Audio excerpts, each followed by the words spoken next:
¿Bien o no? Eso es, muy bien. Bienvenidos de parte del Parque Explore el Planetario de Medellín a este encuentro. A ver, vamos a ver una pregunta. ¿Ustedes a qué vinieron? ¿A qué? No, pues ¿a qué evento vinieron? Al coloquio. Les tengo una sorpresa pues hoy, para que vean. La sorpresa es que hoy todos ustedes, no sé por qué, vean, los que donde no hay sillas es que se lo perdieron. Hoy vamos a inaugurar el primer coloquio de física. Eso. El primer coloquio de física. Oh, no, y eso que no les he presentado a los invitados. Ay, esto se va a poner muy bueno. Resulta que claramente nosotros estábamos acostumbrados a Viernes de Vagabundos para el Universo, que va a continuar, vamos a seguir estando aquí, ¿cierto? Pero ahora vamos a tener un coloquio de física. Entonces, para que ustedes estén pendientes, ¿qué sucede? Los coloquios de astronomía toman tópicos específicos de la astronomía y otras cosas referentes a ello, pero es que la realidad no nos llega así. ¿O es que ustedes creen que la realidad llega y dice, ay miren, esto es un problema de astronomía? Ah no, ese allá es un problema de química. Eso no lo inventamos nosotros. La realidad viene compaginada en todo. Usted sale allá afuera, se chupa un aguacero y le da gripa. ¿Eso qué es? ¿Alguien me puede decir qué física, química, qué es? Una consecuencia de un fenómeno, y nosotros lo separamos para poderlo más o menos contar. Entonces eso es lo que vamos a hacer. Vamos a empezar a hacer coloquios de todo, coloquios de química, coloquios de religión. Eso sí no. Coloquios de química, de física. ¿Le están de acuerdo con eso o no? Sí, chévere. Listo, muy bien. Entonces tenemos unos invitados particulares el día de hoy, gente que decidió dedicarse a un área de la física llamada cosmología. Oye, esos de allá todavía dicen, así son siempre. Listo. La cosmología. Yo quiero, levante la mano los que nunca habían venido a un coloquio de astronomía. Ay, joder madre. O sea, que nunca han venido a un coloquio. Les digo, hoy no va a ser la noche de coloquio de astronomía. Se lo perdieron también, porque hoy va a ser un coloquio de física. Pero los demás me imagino que se habían venido regularmente a los coloquios de astronomía.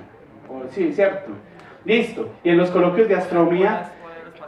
aeroespacial. Ya se me había olvidado aeroespacial. También, la realidad no es una nave espacial, no. Todo viene compacto. El tema de hoy, como les digo, va a ser la cosmología, y trajimos el grupo de investigación del Instituto de Física de la Universidad de Antioquia llamado Cosmograf. El grupo de investigación en cosmología y gravitación. Les voy a contar qué fue lo que pasó. Nosotros estábamos aquí en el planeta. Bueno, me presento. Mi nombre es Mauricio Arango, soy un fanático de la astronomía y de la divulgación de la ciencia. Trabajo aquí en el Planetario de Medellín. Y Miguel Vázquez, que también ese es otro fanático. Él les contará de que vamos a estar aquí acompañándolos en el coloquio de física. Si ustedes no vienen, nos dejan sin trabajo. Por favor, vengan al coloquio de física, aquí a conversar un rato sobre estas cosas. Y entonces nosotros estábamos aquí en el planetario tranquilos, así como riéndonos, y nos llaman los de Cosmograf. Y nos dicen, ¿sabe qué? Nosotros queremos ir a contar lo que hacemos, porque nadie nos escucha en la casa. Porque empezamos a hablar de cosmología y se van. Entonces les dije, hágale, los vamos a traer aquí todos ustedes. Hay un montón de gente que quiere escuchar qué hace un cosmólogo en Medellín. Porque eso es otra cosa, sorpresas que les vamos a traer en este coloquio, sorpresas. Cosmología hecha en Medellín. Claro, habrán otras imágenes de internet, ¿cierto? Pero hay unas que solo verán aquí, porque esta gente las hizo, ¿cierto? Entonces eso es lo que vamos a hacer. Muy bien, ahora, hay un personaje... antes de eso, les voy a hablar por mí, no sé, cada uno de ustedes. Hay algo que siempre nos conmueve. Cada uno tendrá algo que en su interior siempre lo conmoverá. lo guarda como un tesoro, para mí es el cielo. El cielo en el sentido de firmamento, lo que yo veo arriba plagado de estrellas. Y esa pequeña reflexión es para que ustedes vayan encontrando qué cosas de esta realidad los conmueven. Por eso es que les recomiendo que vengan al coloquio de física y a los próximos. De pronto ahí encontrarán ese amor que no van a abandonar nunca. El firmamento nos conmueve, y cuando uno se conmueve con algo y siente que está enamorado, no parará de hablar de ello, lo grita. Eso fue lo que les pasó a estos que están aquí. Se enamoraron de la cosmología, nadie los escuchaba, entonces vinieron aquí que porque ya iban a reventarse porque quieren contar lo que están haciendo.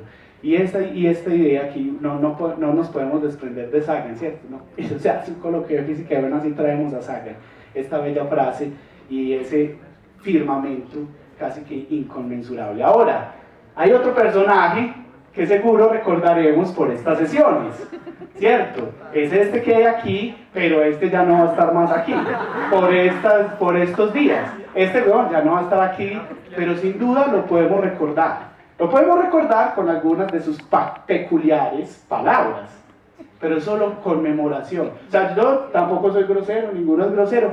Si ustedes escuchan una grosería es en conmemoración de este personaje que hay aquí, ¿cierto? Entonces, todo muy bien. ¿Y qué tal si empezamos a hablar a lo que vinimos? Porque ustedes ¿a qué hora se quieren ir, pues?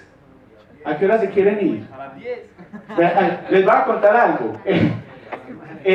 Ya les vamos a presentar a los participantes. Trajeron 60 diapositivas. 60 diapositivas que para ustedes es un regalo. ¿A qué hora se quieren ir de aquí? No, a las 11. A las 11. Mi madre está despachada. Tienen nada que hacer un viernes. Vamos a estar 40 minutos. ¿Qué les parece? Bueno, a propósito, ahora sí es un coloquio. Vamos a hablar, un montón de gente va a hablar aquí. Un coloquio completo. ¿Quién quiere hablar también? El que quiera hablar levanta la mano. Eso si no vaya a empezar a vender productos ni nada, es hablar de esto, ¿cierto? Hablar de estos temas. Entonces, más o menos vamos a estar 40 minutos conversando sobre la cosmología y empecemos pensando con este grabado. Este grabado todavía no se sabe quién lo hizo. Es muy antiguo, del siglo XV, y lo llaman el grabado de Flammarion, porque la primera referencia que hay de él es de un libro que se llama Atmósferas, y lo pusieron allí. Cuenta la historia de que un monje medieval encontró el hueco por el cual se unían la tierra y el cielo. Yo creo que ese hueco, yo creo que lo podríamos llamar física. Nos unió todo. La física en una concepción holística nos unió las cosas que antes veíamos seccionadas y nos trata de contar una historia completa. Yo creo que eso podría ser la definición de lo que es la cosmología. Ver la historia y todo el universo completo. Cómo nació, cómo podría morir, qué le pasa al universo cuando lo vemos completo. Entonces, bueno, aquí a ver, yo veo la cara de Antonio, de pronto dice, oye, qué maestro, ¿cómo vas a decir eso? Pero bueno, ahí vamos viendo. Entonces les voy a presentar a los invitados, el profesor Antonio Enea, que es el coordinador del grupo de Cosmograph. Y, profe, ¿a usted le gusta la cosmología? Bastante. Certero, listo. Camilo que también considero yo, todos esos son fanáticos de la cosmología. Háganle preguntas. Por ejemplo, ¿ustedes saben qué hace un cosmólogo mientras se baña? ¿En qué pensará? Vean, pregúnteles. Entonces, ¿qué hace? Está en el baño ahí, ¿en qué piensa? ¿Cierto? Ese tipo de cosas. Aprovechemos bastante para hacerles las preguntas. Camilo Santa. Camilo nos cuenta, que nos cuenten qué hacen, ¿ok? Claro, que nos cuenten a ver qué es lo que están haciendo. Entonces, Antonio, cuéntanos un poco qué es lo que vas a ir haciendo ahí. Eso, pues madre, o sea, pues madre, qué bueno que se dedicó a la cosmología, Antonio. ¿Qué hago? Sí, ¿Cuando me ducho o solo en el día a día, pues, como sí. Bueno, paso el tiempo a descubrir cuánto grande es mi ignorancia, básicamente. y cada día pienso que tengo que dejar la cosmología porque no entiendo nada. Pero básicamente el día después sigo con eso, con la esperanza de entender algo. Muy alentador. Yo le dejar la cosmología porque cada día, entienden ustedes, qué lindo, ¿no? Qué lindo vivir en esa incertidumbre y estar feliz con ello. La mayoría de personas nos desespera la incertidumbre. Pero bueno, muy bien. Camilo. Bueno, sí, mi nombre es Camilo Santa, soy estudiante de doctorado, asesorado por Antonio. La mayoría del tiempo lo que hago es aguantarme, Antonio.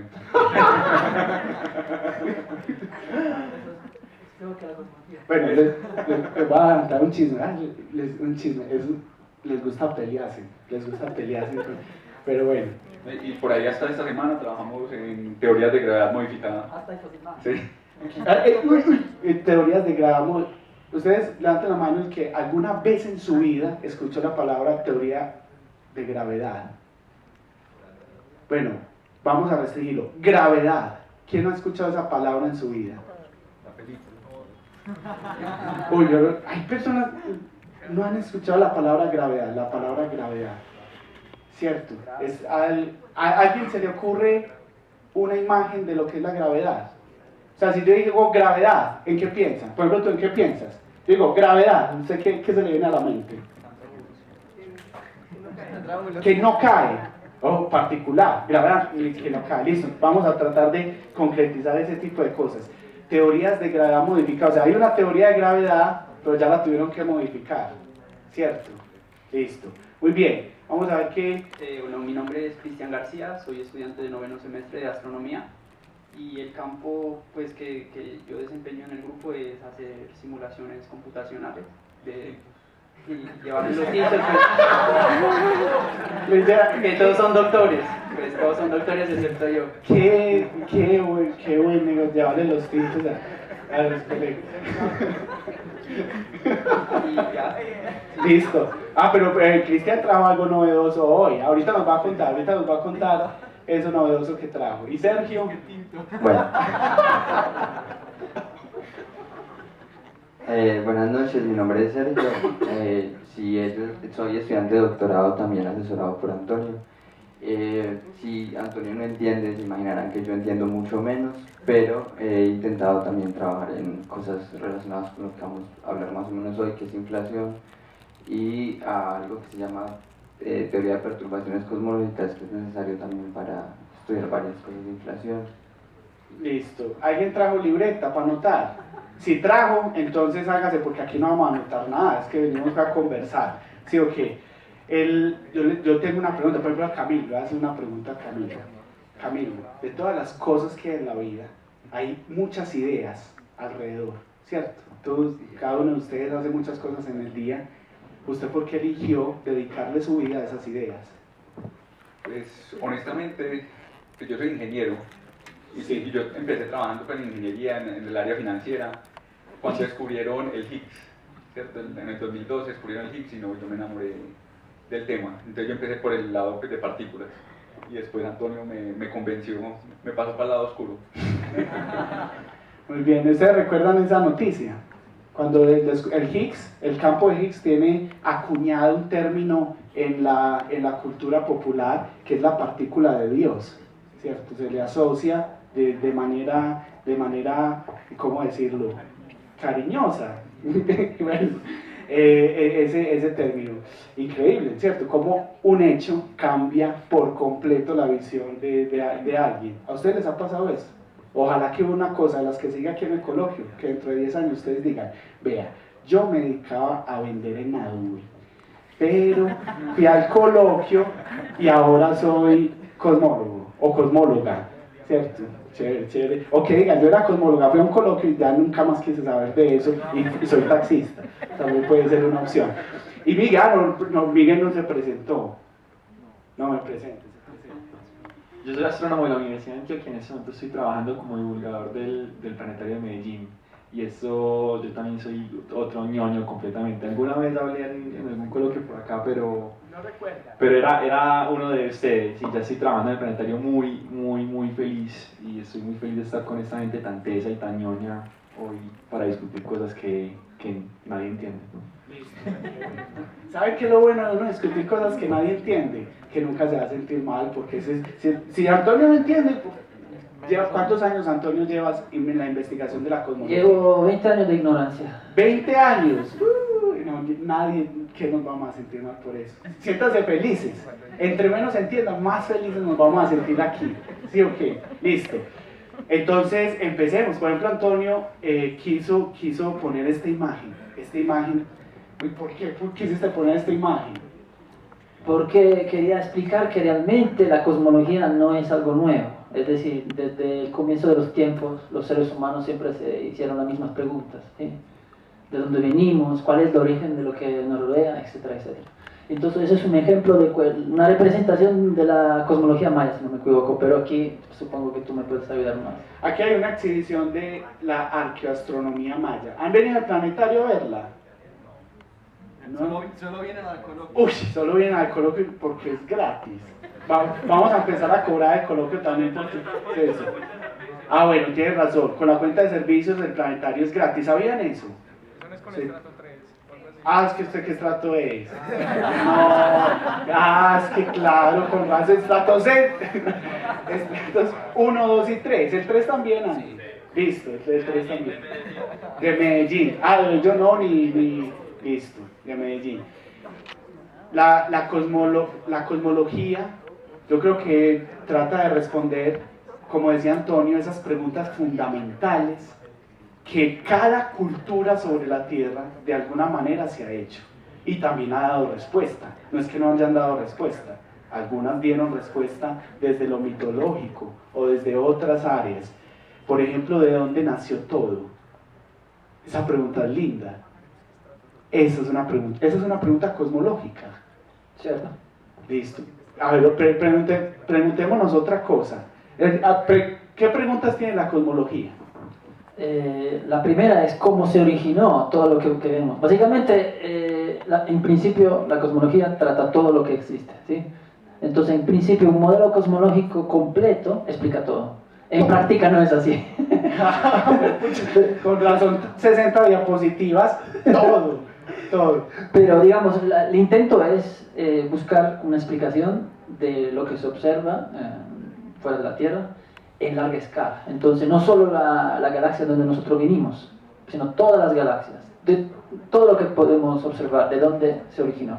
De dónde se originó absolutamente todo. Ahora, hay algo aquí que yo quisiera como concretizar un poco, y es, ¿cuál es el punto donde se habla de física y donde estamos hablando de ideas filosóficas? Porque esa pregunta es muy filosófica.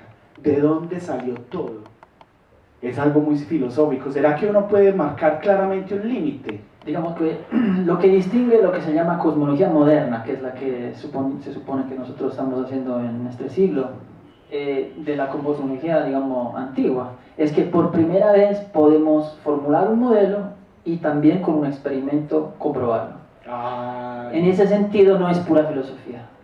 Listo, entonces, hay ya una diferencia. La cosmología es antiquísima, pero hay una diferencia con la moderna, y es que podemos tener modelos, y los modelos y podemos hacer experimentos en los que confrontamos el modelo con las observaciones. Mientras que antes era un debate filosófico, como usted estaba diciendo, ¿sí? Es decir, yo pienso que el universo es un huevo, sí, pero no lo estoy demostrando, simplemente me tienes que creer, ¿sí?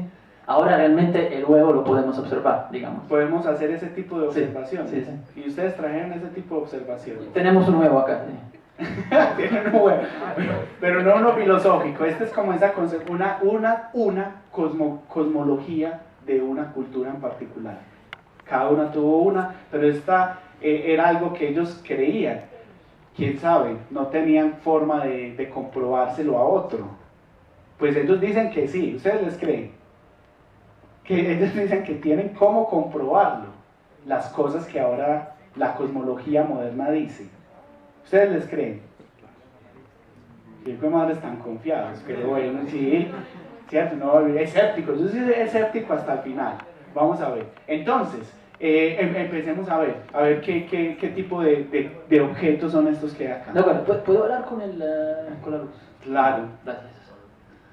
Bueno, Entonces, lo que voy a hacer en estos primeros minutos es, en el sentido que se supone que, según nuestra visión, digamos, o entendimiento del universo, todo se originó aquí, en este punto, que era lo que se llama Big Bang, ¿sí? Entonces, el Big Bang, ¿qué era? Era un estado, se supone que todo se originó así. Realmente, en ese sentido, hasta cierto punto es una teoría, porque realmente no podemos observar este punto. O sea, aclaración. Sí. El primero, tengo una inquietud. ¿Ese punto dónde está? Digamos, se supone que en un cierto momento todo el universo estaba concentrado en un solo punto. Entonces, todo era ese punto, no es que estaba en un cierto punto. Había un solo punto. Listo, entonces cuando uno dice dónde está el origen del universo, ¿dónde está? Pues está como aquí, ¿cierto? Porque este es un punto dentro del universo. Pero también está en la punta de la nariz de cada persona de este auditorio. Todo punto del universo fue donde nació. No existe un lugar privilegiado donde lo ubiquemos, porque como todo el espacio estaba en un solo punto, todos los puntos del espacio eran el mismo. Entonces ustedes pueden estar tranquilos y decir que el origen del universo está aquí, justo en su cabeza. Claro, el problema es que también está en la cabeza de cada uno, no es algo privilegiado. Pero digamos que pueden hacer ese tipo de afirmaciones, ¿eso es correcto? Sí, exactamente. De alguna forma hubo un tiempo, si uno cree en esta teoría, porque como estaba diciendo, no podemos comprobarla muy bien en esta, digamos, en esta época, solo en esta época. O sea, eso todavía podría ser filosofía. Hasta cierto punto sí, porque no podemos decir que realmente estamos observando el Big Bang. ¿Sí? Ahora voy a comentar sobre eso. Pero si creyendo en este modelo, todos nosotros en ese momento estábamos concentrados en un único punto. Toda la materia que compone nuestro cuerpo estaba todo concentrado en un único punto. Y después, de alguna forma, el universo empezó a expandirse. ¿Okay? Y del hecho que se está expandiendo todavía tenemos evidencias. Entonces, es un modelo que tiene evidencias. Es decir, si nosotros observamos una estrella, notamos que su luz nos muestra que se está alejando de nosotros. Y esta es una manifestación del hecho que el universo se está expandiendo. Pero de todas formas, antes que empiecen las estrellas y todo, el universo era en un estado muy diferente de lo que podemos observar nosotros. Y aquí es donde se mezcla la física y la astrofísica, en el sentido que en esta época el universo era tan denso que probablemente la materia todavía no tenía la forma que observamos nosotros. No se habían formado los átomos, etcétera, etcétera. O sea, no existía nada de lo que hoy vemos que compone la materia del universo. Probablemente no, porque para que un átomo exista se necesitan ciertas condiciones. Y en esa época la densidad de la energía era tan grande que los átomos no alcanzaban a formarse. Entonces, el estado en que se encontraba el universo en esa época realmente es algo no totalmente conocido. Podemos decir casi completamente desconocido. ¿Sí? Sin embargo, una vez que uno digamos, hace unos cálculos, a partir de cierta época sí podemos empezar a observar algo del modelo que es comparable con las observaciones.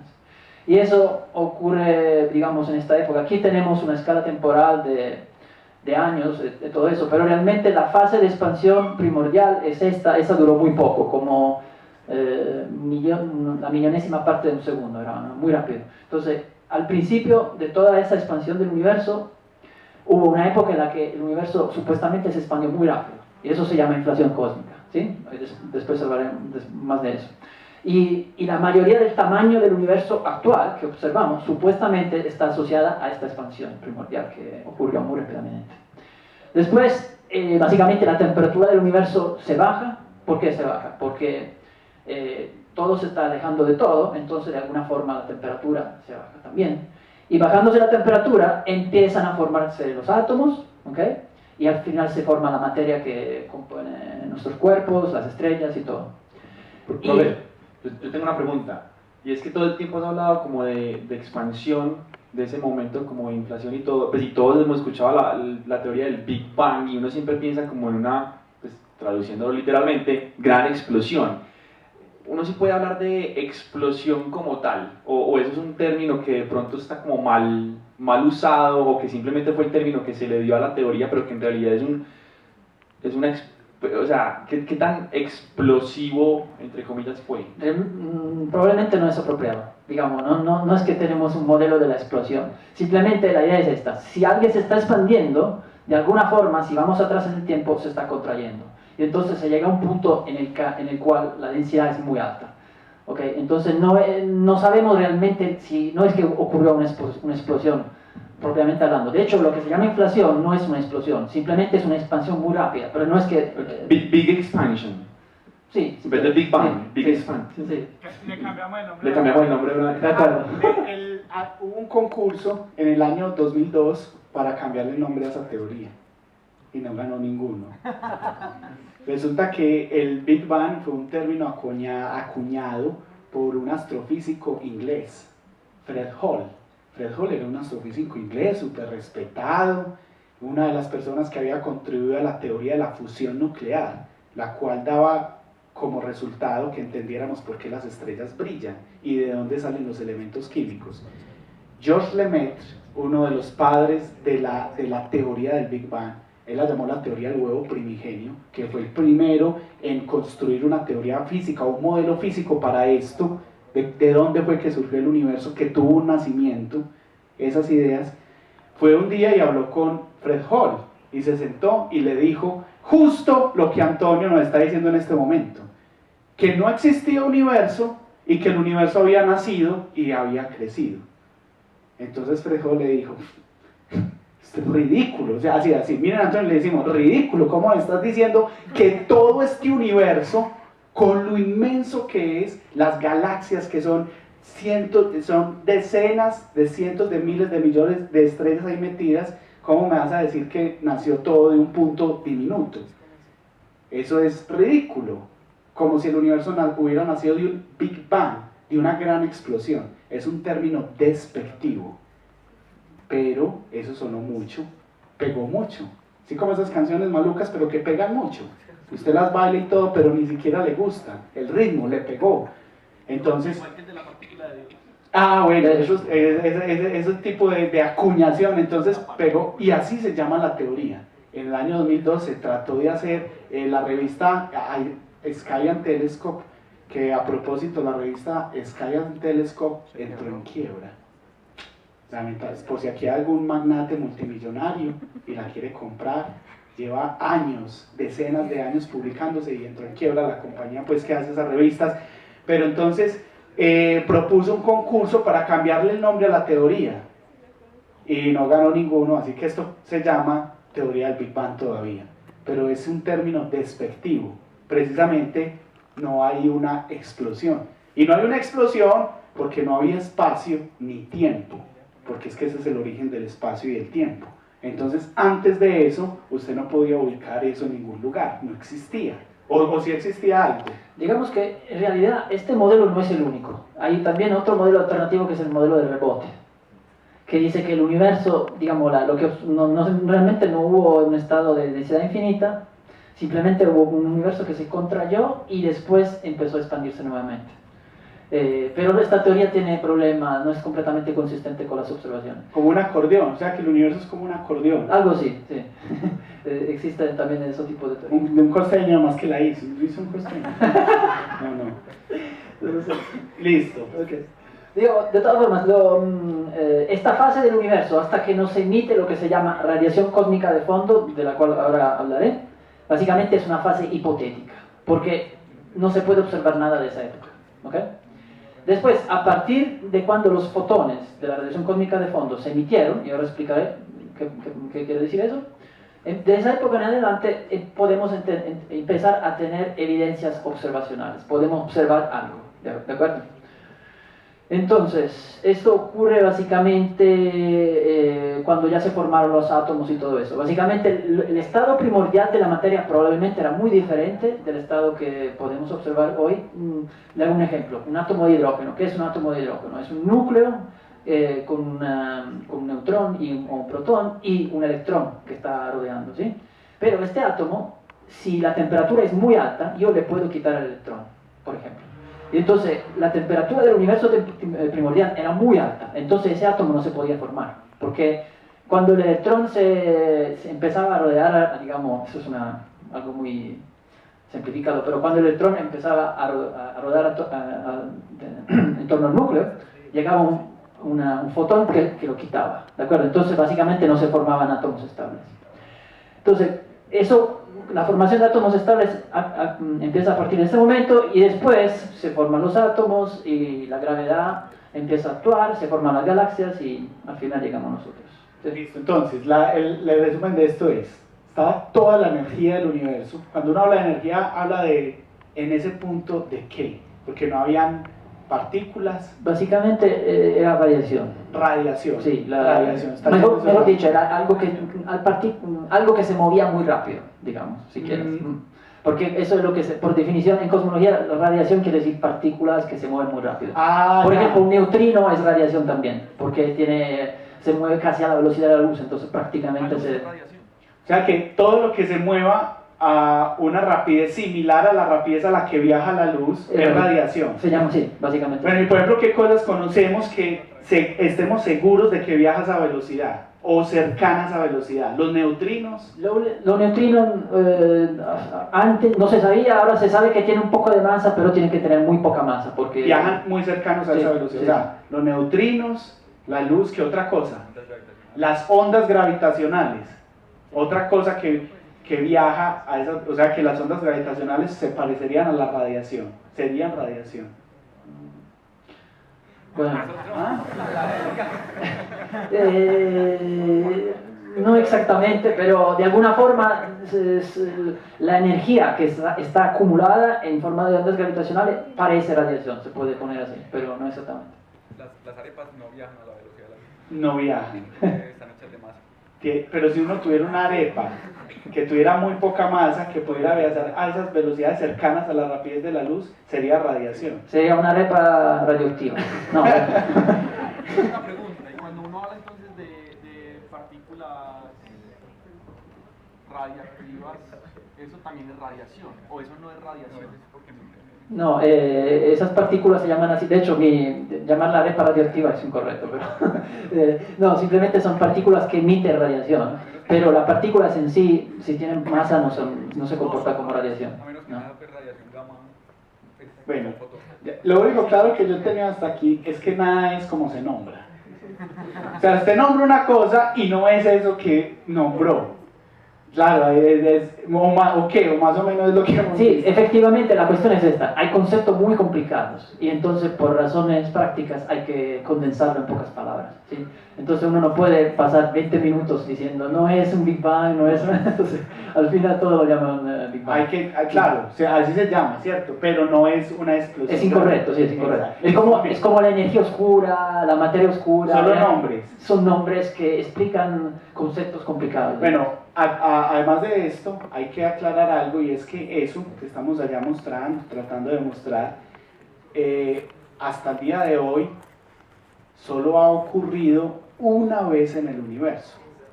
Pues eso o ha ocurrido más veces. Bueno, si uno cree en los universos paralelos, pero mejor dejarlo por otra Dejemos de lado.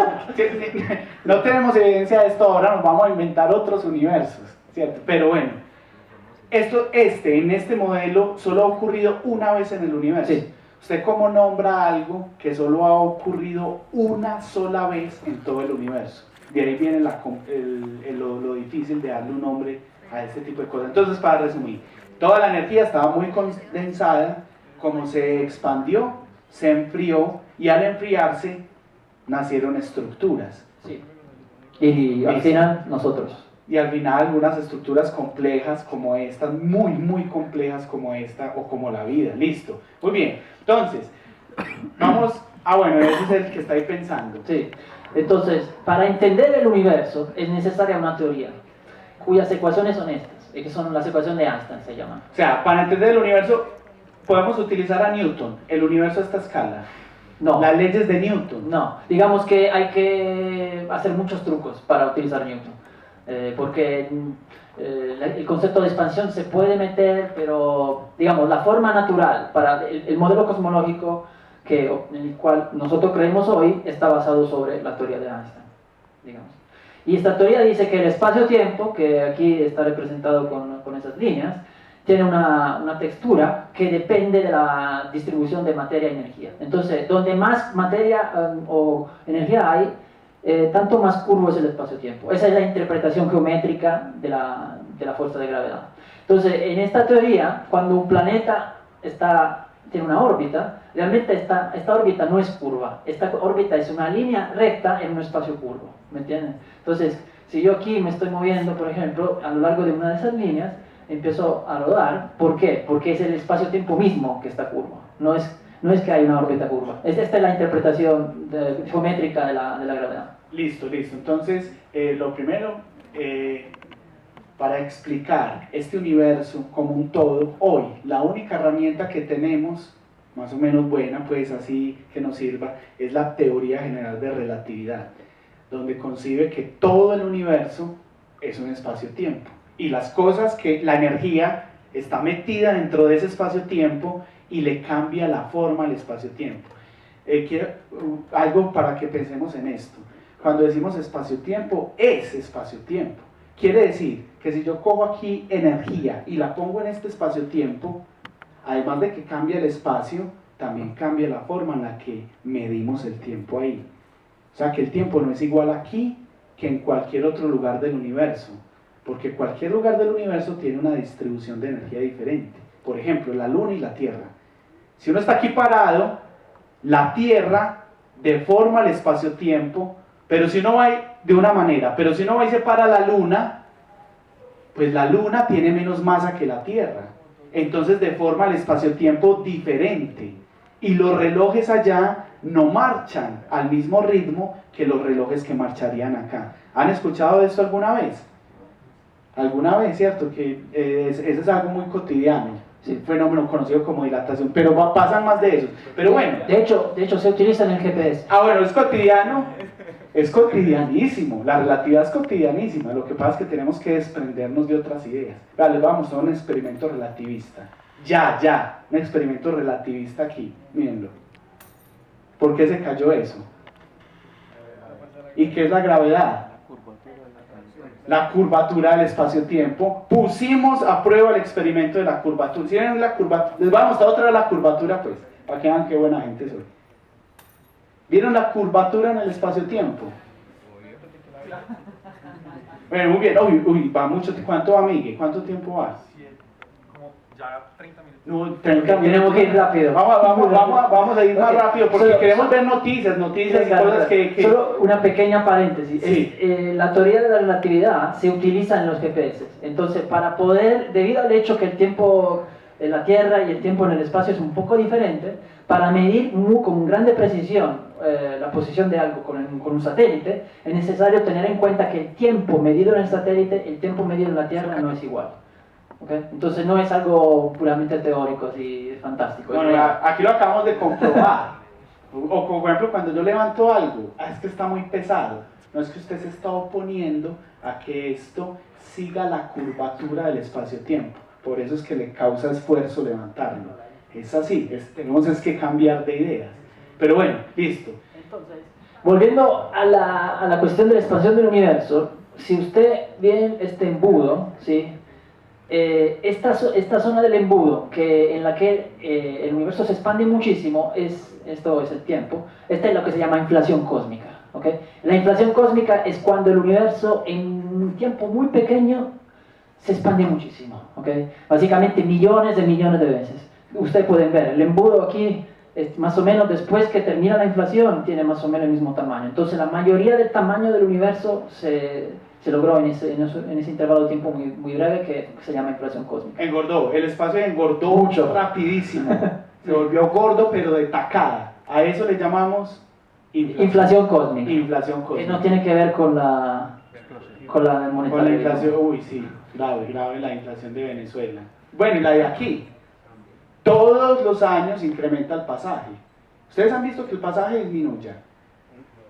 Siempre todo el tiempo es más caro, nunca es más barato. Es un efecto cósmico. Es por es debido al Big Bang. ¿Entiendes que no? Bueno, listo, sigamos para que alcancemos a ver. Entonces, esto que ven acá, esta es la imagen más lejana del universo que podemos observar, ¿okay? Esto es lo que se llama radiación cósmica de fondo. Estos son fotones, luz, ¿okay? Los diferentes colores corresponden a fotones con una pequeña diferencia de color, ¿ok? Realmente esos colores no son reales porque son fotones que corresponden a una energía muy, muy pequeña, entonces hay que convertirlo para poderlo ver con lo humano.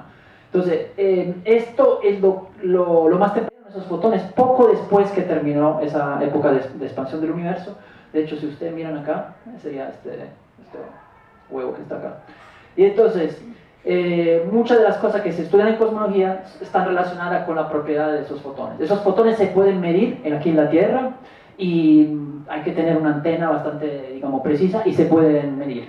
Y la primera vez que los midieron en los Bell Labs, que eran una compañía telefónica, y pensaban que ellos no eran físicos los que los midieron, simplemente tenían antenas para hacer por telecomunicaciones, y lo midieron y no sabían qué era. Pensaban que era un ruido de fondo, un problema del aparato. Caca de palomas, pensaban que era caca de palomas. ¿En serio?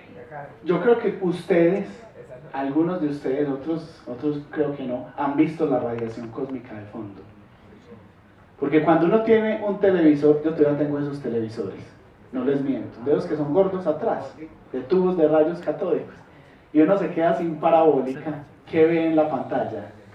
Ese shhh, vea, usted está viendo un partido de fútbol, o lo que sea, y se le va la señal en un televisor de esos, y empieza a ver el ruido, shhh, pues no se pare, porque usted ve eso y está viendo los primeros fotones del universo. Está viendo esto que hay aquí. Bueno, con otro ruido más, pues, ¿cierto? Pero ahí están esos fotones. Esas antenas que nos contaba Antonio, súper precisas, son esos televisores, pueden ser esos tipos de antenas. ¿Quién tiene todavía esos televisores en la casa? Qué afortuna, los otros perdieron. Compraron ese plasma de 3 millones. Vayan, boten eso, que eso no sirve para nada, porque con ese no se detecta la radiación cósmica de fondo. Entonces, esos televisores, ese ruido, son esos fotones que nosotros podemos captar. Los fotones, esos son los fotones más antiguos del universo. Sí, los más antiguos de todo el universo. Listo. Y nos dan esta imagen que hay aquí. Entonces, volviendo a la pregunta inicial, ¿qué hace un cosmólogo? Un cosmólogo dedica mucho tiempo a entender cómo se originaron estos colores de esta imagen de aquí y cómo poder, digamos, construir un modelo capaz de predecir las propiedades de este huevo, ¿de acuerdo? O sea, que cuando se duchan están pensando en ese... Yo sí, yo siempre. Esos fotones allá, lo de primigenios. Listo, muy bien. Solo una pequeña observación. Esto, realmente el universo no es un huevo, esta es una proyección. ¿Sí? Es como tomar la Tierra y proyectarla en un planisferio. ¿Cómo así? ¿Qué? ¿Cómo así? El universo no es una bola de estas. No es un huevo, no. Este es el cielo. ¿Qué es entonces el universo? Es como tomar la imagen de la Tierra y proyectarla en un plano. Esta es una proyección bidimensional de algo que realmente es digamos, en un plano de algo que es una esfera. Eso es lo que es. Básicamente yo miro el cielo en esta dirección, lo proyecto en un plano y obtengo eso. Entonces no sé, a ver, me imagino vamos a imaginarnos una vela. Yo tengo una vela y la enciendo, pero vamos a hacer un ejercicio mental. Ojo pues. Y es que vamos a ralentizar la luz. Entonces yo prendo la vela y la luz de la vela sale de la vela ¿en qué forma? O sea, ¿cómo sale la luz de la vela? ¿Sale toda para un lado? ¿Sale toda hacia arriba? ¿Cuántas veces han prendido ustedes una vela en la vida? Por Dios. Ya las velitas, ¿no prenden? Depende, muy bien, muy bien. Vamos a decir que quitamos el viento. Prendemos una vela, la luz sale para arriba o para abajo o por un lado. Solo para arriba. O sea que usted pone la mano abajo y no ve luz. No en la luz. Sí, tiene razón. No estoy ya hablando de la llama de la vela, que es ese plasma caliente, que es el que está emitiendo la luz, sino la luz de la vela. O sea, usted está a oscuras. ¿Y dónde tiene que, alrededor de la vela, dónde tiene que poner la mano para que usted la vea iluminada? En cualquier lado. Si usted la pone aquí abajo, la ilumina. Si la pone aquí arriba, no, la vela no tira la luz como una linterna, la tira en todas direcciones. Y en todas direcciones es como una esfera. Hace una esfera de luz. Esa es como una esfera de luz. Una esfera de luz de ese universo primigenio que hemos capturado todos. Sí. aclarar lo de la proyección con permiso. Sí. Lo del tema de que esta es una proyección de las coordenadas galácticas. Esta es imagen de WMAP, sí. Entonces, en la mitad está Sagitario. Y digamos el borde de esta manta es donde, digamos, donde se cierra atrás. O sea, esta es una imagen de todo el cielo. Si no me equivoco, se llama proyección de Mercator, pero es la misma que se hace en los mapas de la Tierra. Si uno mira el mapa de la Tierra, ve que por un lado está Australia y por otro lado está América, y al final quedan por el lado opuesto de la proyección bidimensional. Sí. O sea, la Tierra es un globo, bueno, aquí hay terraplanistas. Porque ¡ay, madre! Hay un terraplanista. Pucha. La Tierra es como un globo, parece un globo, ¿cierto? Realmente la Tierra es un geoide, ¿cierto? Pero bueno, parece un globo. Pero nosotros hemos visto la Tierra dibujado en libros, pero por supuesto, y la ponen así, que es lo que dice Antonio. Yo tengo una pregunta para el profesor. Sí. Profesor Antonio, si la Tierra es plana, el universo también es... No, perdón. ¿Por qué se dice que el universo es plano? De acuerdo. Sí. Es otro asunto. Básicamente, la geometría euclidiana, que sería la geometría que utilizamos en la vida de todos los días, no es la única forma de geometría que existe. ¿Okay? Existen también geometrías diferentes, que se llaman geometría no euclidiana. ¿Okay? Básicamente, el teorema de Pitágoras, ¿sí?, es la base de la geometría euclidiana. Pero pueden existir espacios curvos donde el teorema de Pitágoras no funciona, ¿okay? Y donde la suma de los ángulos internos de un triángulo, por ejemplo, no es 180 grados, si no es algo un poco más o un poco menos. Entonces, cuando se dice que el universo es aproximadamente plano, lo que se quiere decir es que aproximadamente la geometría que describe la parte espacial, digamos, del universo es la geometría euclidiana, la métrica que se utiliza en la vida de todos los días. Para hacerle un ejemplo de geometría curva, si uno toma un globo, una esfera, la esfera no es plana, ¿sí? Entonces, si yo dibujo un triángulo sobre la Tierra, la suma de los ángulos internos no es 180 grados. Y esa es una manifestación que estamos viviendo en un espacio que no es plano. Mientras que el universo se supone que sea plano, en ese sentido, que la suma de los ángulos internos de los triángulos sea 180 grados. No sé si eso aclara la cuestión. Para nada. Muy bien. Es como esto, ver la geometría que hay debajo de la Tierra. Realmente es debajo y todo alrededor de la Tierra. ¿Y cómo la están viendo ahí? Curva, parece, ¿o no? Pues parece como que se curvara, así. Con un tamaño de así. escalas también.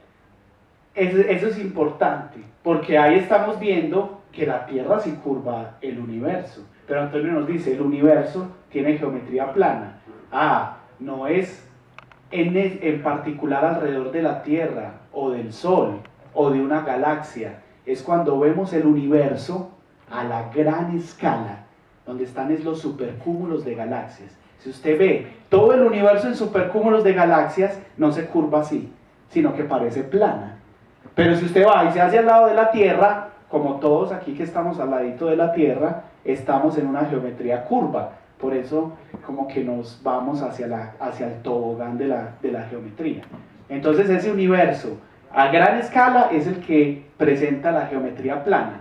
Porque al lado de estos objetos astrofísicos, estrellas, planetas, galaxias, la geometría sí se curva. ¿Cierto? Sí, a nivel local hay curvatura, pero si uno mira la métrica, digamos, la estructura del espacio-tiempo en larga escala, básicamente es un plano. Es plano. No se ve curvatura Listo, muy bien. Aquí hay un pequeño video que dura 5 horas, entonces no lo vamos a poner, porque está contando lo que Antonio nos decía. El universo nace, al mismo que nace se vuelve gordo, se hace gordo, y luego se enfría y ya no se hace tan grande. Vamos a contar. Sí, entonces dejo el micrófono a Cristian, que nos va a contar de cómo a partir de ese huevo cósmico que hemos mirado antes, que era ese huevo con esos colores, se llega a la formación de la estructura. Bueno, El huevo que mirábamos hace un momento era prácticamente fluctuaciones de materia. Fluctuaciones de Por decir, materia. donde hay materia y donde no hay materia. Ah, ya, o sea, donde hay materia y donde no la hay. Donde no hay. Esta cosa nos dice eso. Sí, o sea, esto, o sea, por ejemplo, estas partes vacías, ¿sí? y esto te dice que donde hay mayor concentración de materia y en qué lugares no hay mucha concentración de materia. Aquí hay algo, piensen en esto. Si apenas la curvatura del espacio-tiempo, si usted coge un planeta como la Tierra y lo pone, curva el espacio-tiempo. Si quita el planeta, ¿qué le pasa al espacio-tiempo? Se vuelve plano. Pero aquí Cristian nos está diciendo que esta, que es la imagen más antigua en fotones del universo, tiene concentraciones de materia más en un lado que en otro. Eso no provocaría que se curvara. No, porque son extremadamente pequeñas. Ah. Extremadamente pequeñas. Extremadamente pequeñas es que ni se notan. Exacto. Ok. Por eso el profesor decía que esto no es una representación, sino que la imagen la alteramos de tal forma que podamos notar a nuestra simple vista dónde están esas fluctuaciones, porque si no, no lo podríamos ver, sería todo de un solo color. Una pregunta, cada vez que digamos fluctuaciones, ¿a qué nos referimos? Digamos, a lugares donde tienen algo particular al resto, podría decirse. Diferencias. Exacto. O sea que yo me siento, o sea, todos aquí somos una fluctuación de belleza. Todos tenemos bellezas diferentes. Por ejemplo, las personas son una fluctuación respecto a la silla. Ya. Listo, o sea que si yo tomo una foto de este auditorio desde arriba, las sillas y las personas, por ejemplo, las personas emiten mucha radiación infrarroja, las sillas no. Eso sería una fluctuación. Si yo pongo arriba una cámara térmica, como las personas emiten calor, radiación infrarroja y las sillas no, esa sería una fluctuación, un cambio en ese parámetro. Listo, de una. Entonces ahí esa fluctuación es materia. Listo. Dale. Listo, sigamos. Sí, verdad que estábamos, esta imagen tan extraña. Bueno, pero ojo pues que esta es la imagen de coloquio. Esto no se encuentra en internet. Vea, copien pues ese nombre y búsquenlo en internet. No está, solo está en el coloquio y solo lo van a ver ustedes. ¿Cuántos hay aquí? A ver, yo veo. ¿Cuántos hay? 336. 500. 500. Bueno, madre, solo ustedes van a tener privilegio. 322 que están 23. Verdad, es que no habíamos dicho. Muchas gracias a Sergio que lo está filmando ahí para quedar famosos. Ya son famosos en YouTube. Listo. Entonces, de esas fluctuaciones, hoy en día los computadores modernos ya nos permiten introducir todas las ecuaciones que nosotros conocemos acerca del universo e intentar mirar qué podemos hacer con ellas. Y una de esas es hacer simulaciones.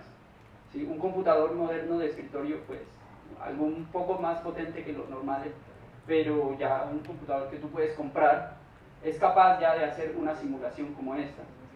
¿Cuánto vale un computador de esos? El que hizo esta cuesta 10 millones de pesos. ¿10? Este puede No. comprar eso. Esta gente, ustedes trajeron escoltas. Pero ya es algo, 10 millones de pero lo pesos. importante es que ya puedes hacer, o sea, tú puedes simular el universo en tu casa. El simular el universo es simular todas las galaxias No, que hay. a una escala, pero ya es una representación importante del Bueno, universo. Cristian ahora mencionaba algo importante. Decía que usted tiene unas ecuaciones y se las mete al computador. La pregunta es, ¿esas ecuaciones son cuáles? Una de ellas es la ecuación de Einstein. La ecuación de... ¿Hay ecuaciones diferentes a las de la relatividad ahí? Sí, porque esta simulación, para que sea posible hacerla en un computador personal, tiene que utilizar ciertos trucos, ¿sí? Porque la interacción, mira, por ejemplo, en esta simulación hay 24 millones de puntos que serían galaxias. Cada punto es una galaxia. Cada punto es una galaxia. ¿Sí los cuentan? 24, yo alcancé a contar como 23, ¿sí estarán los 24 millones? 24 millones de puntos. Fue pucha. Y entonces están las ecuaciones de Einstein, se le meten al computador. ¿Qué otras ecuaciones? Hay otras ecuaciones que son más estadísticas, de distribuciones. Pero esas son física. O sea, ecuaciones de física. O sea, la distribución de Poisson y la distribución log normal. serían eso. Lo que te quiero decir con esto es simplemente que acá tengo una imagen que no es hecha por nosotros, es una simulación que se llama simulación de Millennium, la hicieron en Alemania en el 2005 y fue una de las simulaciones más grandes del mundo. Pues. ¿Y cuántas galaxias tiene esa? Esta tiene 35 millones de galaxias. Están a 10, hijo de madre, están a 10. Pero la diferencia entre estas dos es que ellos hicieron la simulación desde cero, es decir, cada punto está en alguna parte del espacio e interactúan, o sea, dejan que corra el tiempo, ¿sí? A ver qué pasa, ¿sí? Y cuando, digamos, ya deciden, o sea, en una simulación de estas, un intervalo de tiempo representa acá millones de años, ¿sí? Entonces, cuando ya paran la simulación, hacen una estadística sobre ello, a ver qué pasó. Listo, entonces todos vemos cómo se hace esto. Coge 24 millones de puntos, les pone las ecuaciones que nosotros creemos que rigen el universo, las echan todas a esa caja que llamamos computador, con otras cosas además, y ella las hace como si pasaran millones de años. Exacto. En el computador, a ver qué hacen. Y entonces finalmente acaban con esto. Y finalmente, exacto, finalmente se llega a esto. Entonces, digamos por la resolución, pero esto sería como una especie de filamentos, como se ve acá, donde se interconexionan todas las galaxias que están en este... O sea, si uno pone todas esas galaxias ahí, las junta a que interactúen, no se pegan todas en una bola maciza. No, lo que demuestra es que hace una especie de... algo similar a cómo están distribuidas las neuronas en el cerebro. Se comporta de la misma manera. Crea filamentos y caminos entre ellas. O sea, que todas se van pegando es como a ciertas regiones. Sí. Y otras regiones quedan vacías. Eso es algo muy extraño. Porque se supone que la interacción gravitatoria es de amasar, ¿cierto? No hay gravedad repulsiva. Usted no tiene dos masas contrarias que se repelen. Todas atraen. Sin embargo, no se forma una bola maciza. Yo llevo el micrófono, es que también soy... Sí, para que quede en el video de YouTube, que diga su nombre y todo. Digamos, ¿qué parámetros hace que tome la distribución de Poisson? O sea, no, digamos que no tome una binomial, una gaussiana. O sea, se van a tomar, digamos, la probabilidad o el número de, pues digamos, el n tendiendo a infinito. Bueno, sí, o sea, pero... Bueno, la distribución de Poisson es algo que describe cosas que no pasan, por así decirlo, cosas improbables, ¿sí? No tienen correlación. O también, pues, o sea, pero más que todo, pues, acá es en el sentido de que cosas improbables, o sea, y la materia es algo improbable. El universo en realidad es espacio vacío, y la materia son cosas que no deberían estar ahí, pero están. O sea, son cosas, por así decirlo, improbables. Entonces, eso es lo que quiere decir que sigan una distribución de Poisson. O sea, si pudiéramos mirar, digamos, por dentro de esta imagen, lo que miraríamos es espacio vacío y solo puntos muy específicos donde existe materia. Y a eso quiere decir que siga ese tipo de distribución. Pues es una distribución que digamos, determina cosas improbables. ¿Cómo qué otra cosa de la cotidianidad? Llamadas telefónicas. Sí. Que lo llamen a uno es improbable. Sí, la llamada telefónica también se puede. Tú estás hablando todo el tiempo, o sea, que te llamen en un intervalo de un día. El número de llamadas por minuto se puede... El número de llamada telefónica en un call center, ¿sí? Por minuto se puede modelar fácilmente con una distribución poissoniana. Es un evento discreto que se ajusta fácilmente. El número de accidentes en una calle también. Sí, sí. O sea, entre más pequeño hagas el intervalo, o sea, tú vas a un cruce peatonal y mides, digamos, cuántos accidentes hay en un día, pero luego lo intentas medir pasando solo medio día, luego solo una hora. Entre más pequeño vayas haciendo el intervalo, es más improbable que en ese intervalo tú puedas observar un accidente. De igual forma, entre más pequeño haces el espacio que estás observando, más improbable, más improbable es que haya masa, que haya algo ahí. Sí, pero hablando de probabilidad, ¿no sea más, más correcto tomar la binomial? No, porque, bueno... Digamos que empíricamente hablando, sin simulaciones, Si uno hace ese tipo de análisis sobre los catálogos de galaxias, que son cosas que se observan, efectivamente se nota que la distribución poissoniana es buena para hacer eso. No es algo, digamos, no es una hipótesis, es un hecho empíricamente soportado por las observaciones. Es interesante. La distribución de materia del universo se parece a las llamadas en un call center, algo particular, Son similares a la realidad. a lo que vemos en el universo. Y efectivamente, o sea, estas simulaciones describen cómo se comporta el universo. O sea que por el momento pareciera que vamos bien. Es decir, porque, por ejemplo, esta simulación es un cubo que tiene 300 megaparsecs de lado. Un megaparsec son 3.26 años luz. Ya a su vez un año luz son casi 9 billones de kilómetros. Esto es casi... ¿Cuánto tiene? 300 megaparsecs por 300 lado. millones de parsec. El parsec es una unidad astronómica supremamente grande. Para que haya un parsec, para que algo esté a un parsec, en una unidad astronómica, el ángulo de paralaje tiene que ser de 1 segundo de arco. Bueno, primero que todo, ya vi la cara. Vamos a hacer un ejercicio. Primero, ¿qué es el ángulo de paralaje? Les voy a dejar eso y ya no les voy a decir nada más para que se vayan para la casa bien contentos y busquen. Entonces, miren mi mano aquí, todos ven mi mano. Lo que van a hacer es extender su pulgar y tapar con su pulgar y un ojo cerrado este dedo de mi mano. Háganlo pues. Tápenlo. ¿Y por qué los otros no lo hacen? Qué fastidios. Ya háganlo para que los otros se animen. Háganlo. Ya lo taparon. Sin mover el dedo ni la cabeza, cierren un ojo y abran el otro. ¿Ven que se movió? Ese es el ángulo de paralaje. ¿Todos lo vieron?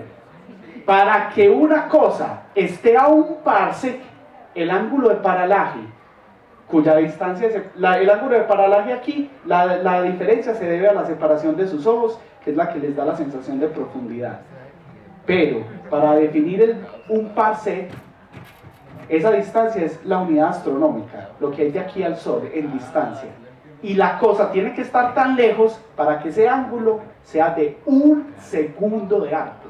1 segundo es coger una circunferencia, coger un grado, bueno, ¿cuánto es un grado? Si usted estira la mano, el dedo equivale a 1 grado.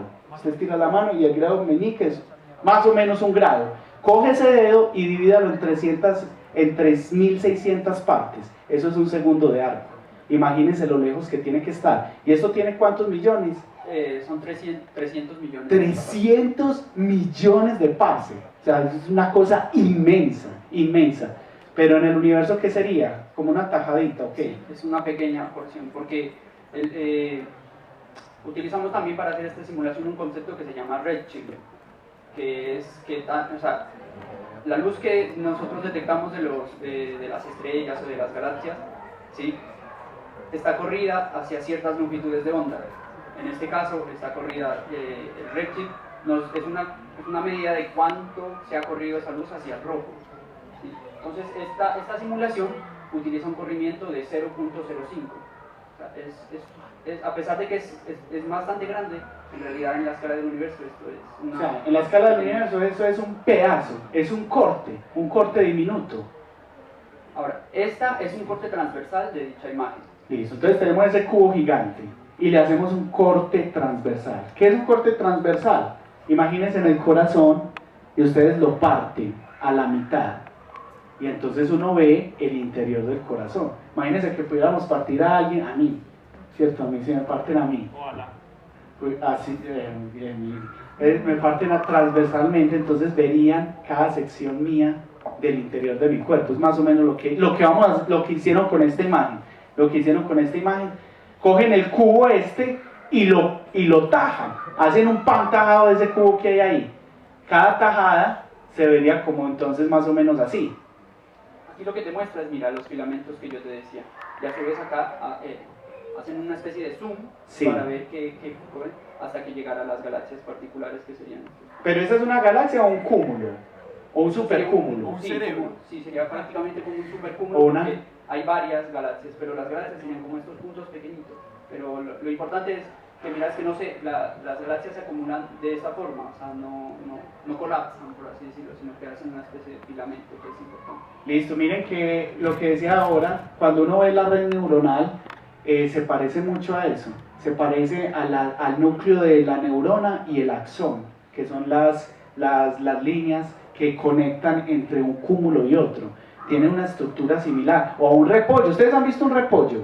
Las hojas del repollo, que parece que tuviera unas venas que se bifurcaran. Se parece también a eso un poco, a esas venas de ahí. Y a partir de esa simulación llegamos a esta que es, hacemos una operación matemática y obtenemos el perfil de densidad. El perfil de densidad es aquellos lugares donde son más densos que otros.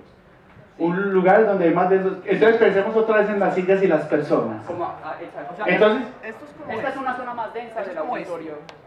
Exacto. Sí. Sí, pero ya en la simulación de lo que vemos en el De las universo 24 hoy. millones de galaxias. Hoy, sí. O Pero sea, lo que eso ve- también es de ustedes. Sí. O sea, eso tampoco se encuentra en internet. otra. No, Tómenle no, foto, no. pues, tómenle foto. No. Tomen la foto y la suben en un estado WhatsApp. Imagen inédita del tajado del universo. El de los, y ese es el de los tintos. Imaginen estos otros, ¿qué es lo que hacen? Huepucha. Ah, ¿qué vamos a hacer? Ah. Esta es otra evidencia Aquí hay una pregunta. del fondo cósmico. Hola, mi pregunta es de la foto de la radiación cósmica de fondo. Por lo que yo había leído, hay ciertos problemas a la hora de simular o de proyectar una esfera en un plano. Por ejemplo, cuando nos muestran, digamos, la proyección del croquis, por ejemplo, del mundo, aparece que, digamos, los tamaños no son proporcionales de los países del norte y del sur. Entonces, cuando proyectamos la imagen del universo, que nos decían que se trataba de una esfera proyectada en un plano, quería saber si sucede lo mismo, si no hay tamaños o proporcionalidad en los tamaños. No hay regalos para las preguntas buenas, pero chévere que lo tengan. Sí, la respuesta es sí, pero esta no es una proyección. Este es un corte. Esto es un corte, esta no es una proyección, ¿correcto? Entonces aquí no hay ese problema, pero en la que estábamos mirando antes, en el huevo sí hay ese problema. Entonces en algunas zonas lo que tú estás mirando no es representativo del tamaño real de esa zona. Eso es debido al hecho que tienes que proyectarlo. Para evitar eso habría que utilizar el planetario, y entonces el planetario también tiene por lo menos una semiesfera, ¿sí? Sí. Entonces uno podría evitar la proyección y en el domo podría ver realmente lo que es la radiación, el mapa real, digamos. Se podría hacer en principio. Como lo veríamos realmente nuestros ojos captando esa luz. Si nuestros ojos fueran sensibles a esa longitud de onda, que no lo son. Que es muy grande, una longitud de onda en el radio, muy poco energética, nos está atravesando aquí a todos, nadie siente nada, o alguien siente, ay, me dio una cosquilla aquí la radiación cósmica de fondo. Pasa, atraviesa, bueno, ni que nos atraviesa porque no interactúa con nosotros, es muy grande la longitud de onda. Listo. Esta imagen es otra evidencia del fondo cósmico de microondas. O sea, se obtiene algo parecido a lo que se ve en ella. Una evolución temporal de lo que ella causaría. ¿Qué es eso? Y esta lo que te dice es como son lugares donde hay materia y no hay materia, y por ejemplo estos lugares oscuros es espacio vacío, donde no hay nada. Y estos, digamos, las zonas más brillantes son las zonas más densas. O sea, estos son filamentos. Sí. Y las zonas más densas se traducen donde hay galaxias y no hay. Y las zonas vacías donde no hay galaxias.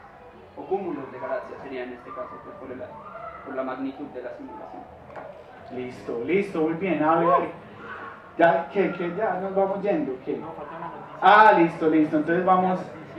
Una noticia que vamos a ir cerrando el color. Bueno, a ver, no, vamos a ponernos serios, pues, que aquí estamos ya charlando mucho. ¿Cómo les parece el coloquio de física? Bien, cuidado. No, estamos aburridos que ni me ¿Qué? Por allá veo uno durmiendo.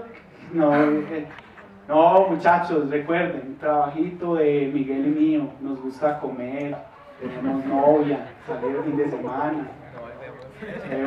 Pues no vuelven por aquí, no. Estamos iniciando con esto, es también los temas, o sea, hoy vamos a hablar de cosmología y miren que se nos va el tiempo muy rápido, ni siquiera alcanzamos a traer todo, pero ahí le vamos cogiendo el tiro, pues, ahí le vamos cogiendo el tiro a esto y lo vamos haciendo. Entonces, vamos a ver una noticia. Yo, para que sepan, estoy trinando bajo el hashtag coloquio de física. ¿Cómo decirlo? ¿Cómo decir? Para sentirnos especiales, porque es la primera vez. Coloquio de física que me sale bien. No, no, mentiras que no, pues, pero ese es el hashtag que estoy usando en este momento para que, o nos inventamos un hashtag. Un hashtag así que nos haga sentir únicos en el universo, así como, bueno, cuando uno ve estas imágenes se da cuenta como que esa cosa de único en el universo. ¿Ustedes qué logran ver? ¿Qué detallan en esta imagen? Ven las cosas únicas y particulares. Eso se ve como muy homogéneo. Eso era lo que nos decía Antonio Enea ahora, y es que a esta escala parece que la materia está distribuida como muy parecido a esta escala, no a la escala del sistema solar, porque en la escala del sistema solar está el Sol y está Júpiter, no tiene una distribución muy uniforme, pero a esta escala sí, por eso la geometría resulta ser plana. Listo, entonces, Camilo, la noticia. Vamos a hacer. Uy, como todo lo que nos saltamos, pero bueno, no. Igual van a volver. Qué bueno, ya levantamos trabajo. Si no se han dormido pues hasta el momento, ya sí llegó la hora. No, hombre. Listo. Entonces, la noticia es un poquito con agujeros negros. Pues no sé si saben, pero el término políticamente correcto es agujeros afrodescendientes. ¿Qué? Importante, el coloquio de física no es despectivo, y ahí está. Entonces, sí, un agujero negro es una zona en el espacio que tiene mucha materia, hay demasiada densidad, así como parecido a lo que hablábamos ahorita del Big Bang. Pero cuando demasiada quiere decir que está en exceso. Está en exceso, es más, tiene tanta gravedad que ni la luz es capaz de escaparse. ¿Sí? Si pasa por ahí hay un límite. Si cruza ese límite, la luz no puede volver a salir del agujero negro. No, la luz no sale del agujero negro. Cuando pasa ese límite, no. Listo. ¿A alguno aquí le gustan los agujeros negros? Cierto, un tema bastante particular, entonces listo, ahí vamos. Pero pues en este contexto. Normal, Listo. Listo, entonces resulta que un agujero negro sería completamente invisible, ni la luz es capaz de salir. Pero sí se observa que alrededor vamos a tener un disco, ¿sí? Que es este que vemos acá en una simulación, de masa dándole vueltas al agujero negro. ¿Sí? Y hasta el momento eso no lo hemos visto. ¿Sí? Eso no se ha visto como en ningún lado. O sea que lo de Interstellar, la película... Lo de Gargantúa, sí. Vean la película. ¿Se dice Gargantúa o Gargantua? Gargantúa. O sea, en español tiene la U. Sí. Uy, parce, lo va a trinar. Sí, lo de Gargantúa es la agujero. Sí, claro. Sí. Gargantúa es una simulación que tiene un planeta estable dándole vueltas a un agujero negro. Entonces, los agujeros negros tienen órbitas estables para materia, pero están mucho más lejos de ese límite del que no me puedo escapar. Entonces, la noticia es que el observatorio del sur de Europa tiene un telescopio, un conjunto de telescopios que se llama EHT. Eso simplemente quiere decir telescopio que mira el horizonte de eventos, ese límite del agujero negro. EHT. Event Horizon Telescope. Telescopio, no, eso es un conjunto de telescopios en todo el mundo. O sea, un telescopio para observar un agujero negro. Dos, está observando en este momento dos. Sagitario y Sagitario asterisco. Eso, sí, Sagitario asterisco y Virgo pues. Va a observar dos agujeros negros, pero el tamaño del telescopio tiene que ser el tamaño de la Tierra. Sí. Porque entonces, pues imagínense un telescopio, ¿cierto? Uno de esos telescopios que venden allí, con eso no puede ver un agujero negro. Es más, en Medellín no puede ver nada, listo, nada. Pero un telescopio del tamaño del domo del planetario, que tiene 27 metros, con ese se pueden ver galaxias lejanas. Pero para ver un agujero negro, o dos en este caso, se necesita juntar telescopios que estén alrededor del mundo para hacer un solo telescopio.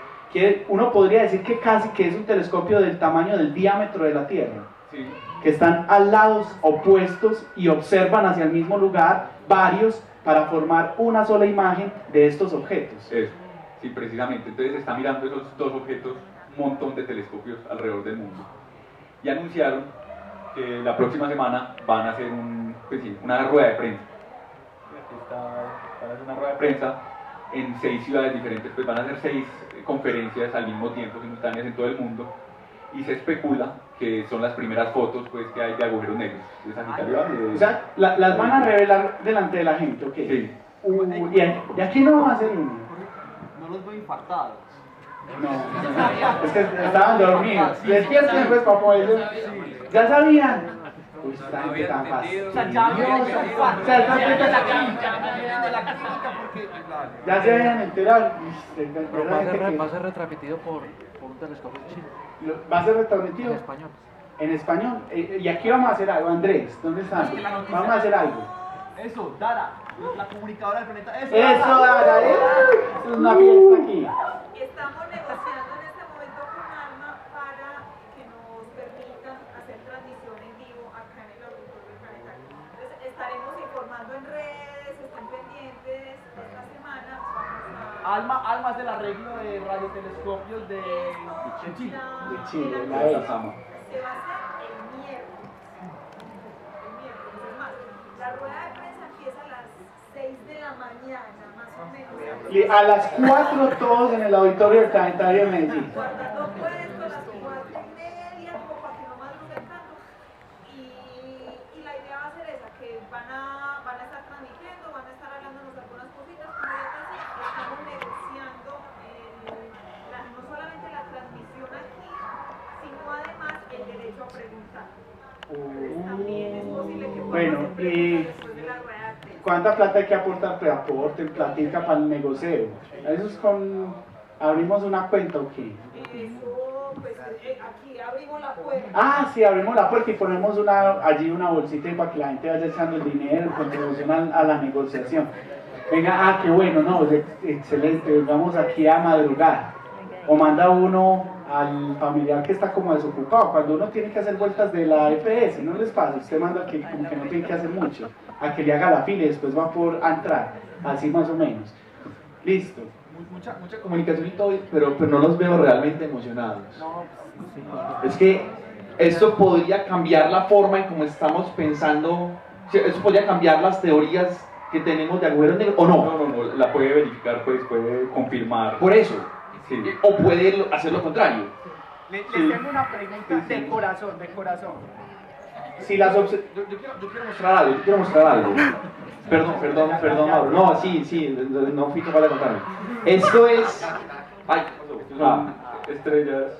Eso es hasta el momento lo más cercano que tenemos de la imagen de un agujero negro.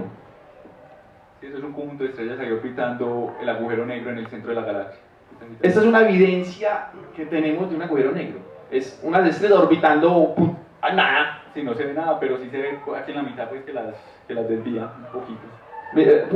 Eso es un video, pues, es un video entre comillas, son un montón de fotos que se tomaron en 26 años.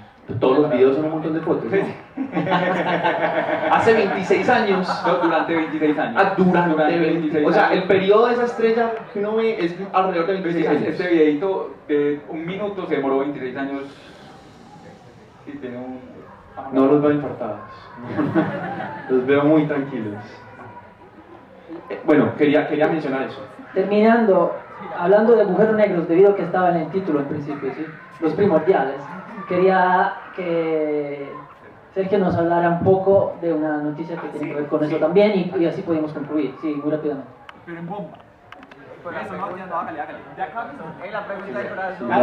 La pregunta que yo le iba a hacer a Camilo es si la observación no corrobora lo que nosotros sabemos de la teoría, ¿será que la abandonamos así de rápido? ¿O simplemente nos inventamos otra cosa como la materia oscura y la energía oscura? Listo. Eso es algo real, y es que cambiar de paradigma en un área de la ciencia, no solo en la física, es un trabajo muy arduo que no pasa en una generación. Realmente, por ejemplo, la idea de la Pangea ese cambio de paradigma de que la Tierra se estaba engordando y por eso se separaban los continentes. Eso era lo que se creía antes de la teoría de la deriva continental. Para cambiar de esa idea a que los continentes están flotando sobre el manto terrestre en unas capas tectónicas, no fue en una generación. Así mismo puede pasar con esto. Lo que dicen no es que uno convence a los detractores, ¿sí? Cuando hay un cambio de teoría, sino que los detractores se van muriendo y por eso se demora. Claro, se van muriendo los berracos y entonces le dejan a los otros que puedan cambiar las ideas. Muy rápidamente y para terminar, la idea de la charla era también hablar un poco de agujeros negros y agujeros negros primordiales, pero pues el tiempo se fue yendo en todo lo inicial. Vamos a tener, ¿cuántos años? Yo creo que otros 80 años de coloquio de física, entonces no hay problema. ¿Vieron todas las diapositivas que hay? Sí, no, podríamos hablar pues de los agujeros negros y los agujeros negros primordiales luego. Pero esto es en relación a una noticia que salió recientemente, entonces como tengo entendido que este es un espacio también de noticias, la idea es como contar algo un poco de lo más reciente.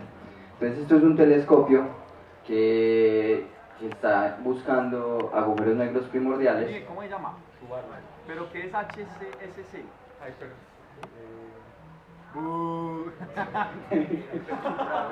Hyper Supra Camera. ¿Y qué es PBH? Primordial Black Holes. Bueno, pero entonces, espera un momento. Hay agujeros negros y hay agujeros negros primordial. ¿Cuál es la diferencia entre ellos? Pues normalmente los agujeros negros se forman por procesos astrofísicos. El colapso de estrellas muy masivas al final de la explosión, después de la explosión de supernova, colapsan en algunos casos en agujeros negros. En el caso de los agujeros negros primordiales, lo que ocurrió fue, bueno, si es que existen, lo que ocurrió es que las fluctuaciones cuánticas de ese campo en inflación, esas variaciones, sí, pero esas ya no son en masa, en materia, ¿o sí? Digamos que también son energéticas, sí, lo podría decir así, fluctuaciones de energía. Listo, bueno, energía y masa es lo mismo. Sí, lo mismo. Entonces usted no dice, no, que es esta masa, sino la energía. Entonces usted ya lo ve como, visualiza más en todo, así esté como concentrada por aquí. Pero bueno, listo, entonces eso es, sí.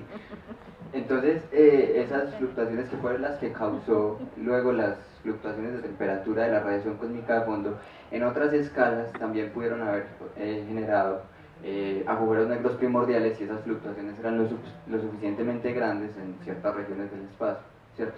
O sea, nos estás diciendo que la imagen, esa que nos mostraron ahora de los fotones más antiguos del universo, esas diferencias en temperatura se pueden deber a agujeros negros primordiales. No.